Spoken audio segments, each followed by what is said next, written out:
Carl Williams reporting. For 37 years of service in broadcast journalism, this is a straight-from-the-heart tribute to Carl Williams.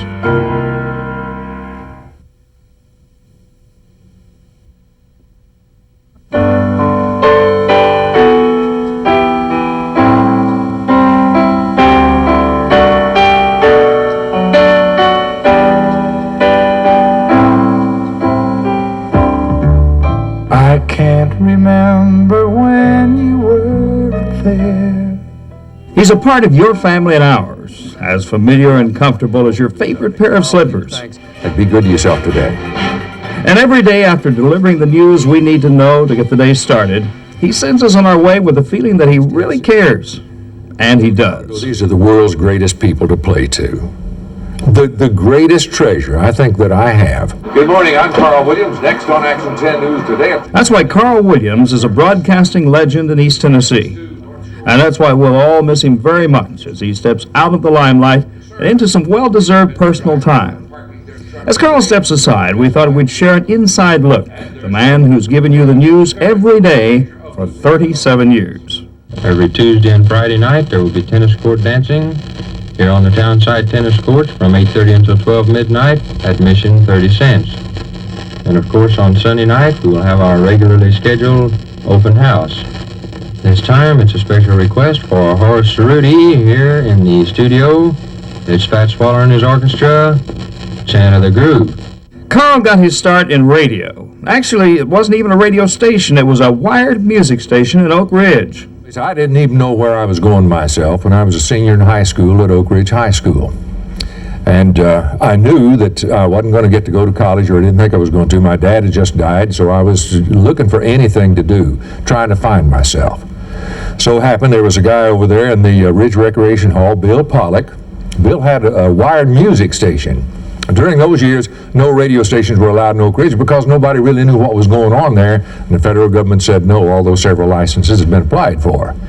So I went by Bill's office one afternoon and was standing there looking at him working on all this stuff, a bunch of tubes and resistors and capacitors and all that stuff, and I told him, I said, I know how to do that.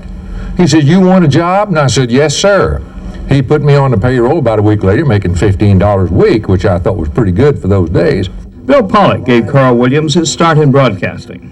I interviewed Carl Williams, and I was real impressed with his voice and his personality and everything else, so I put him to work in July of 1946. A 17-year-old looking for a break.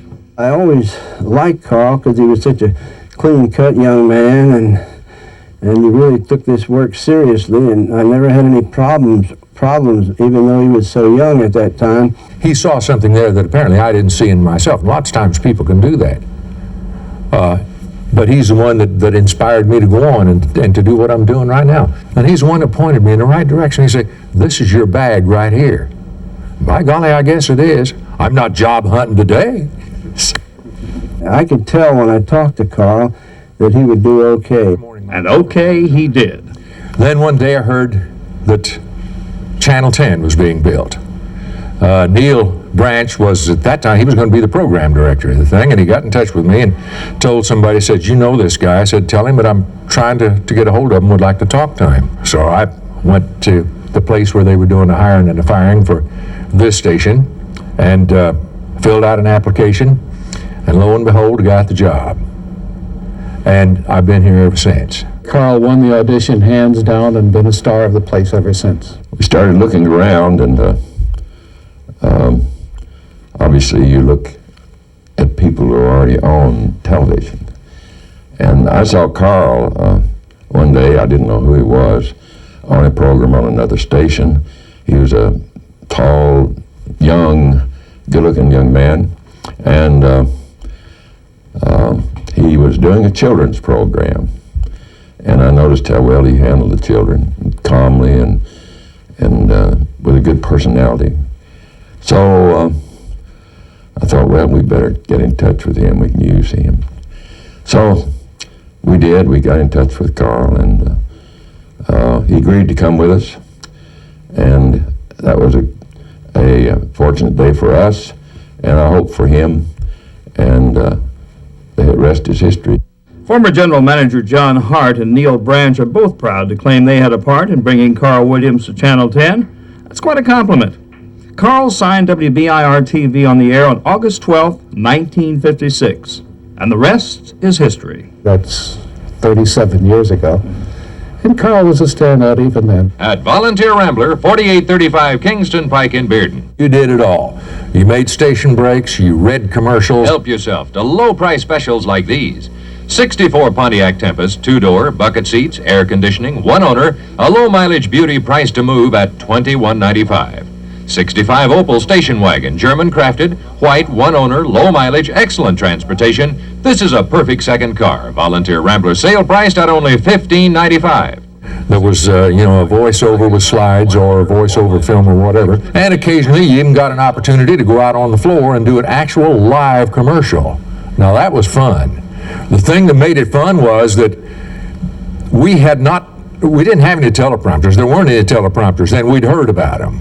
You either memorized the stuff or they had it on an idiot board about this wide and about that high. And if you didn't have good eyesight, you'd miss about half of what you were seeing. And usually if you were looking at the camera, doing the commercial to the camera, you were looking off to the side like this, and the camera was shooting you head on, and you were trying to read all this garbage and still look back at the lens. But that was fun. Yeah, you did it all. Just minutes from anywhere in Knoxville.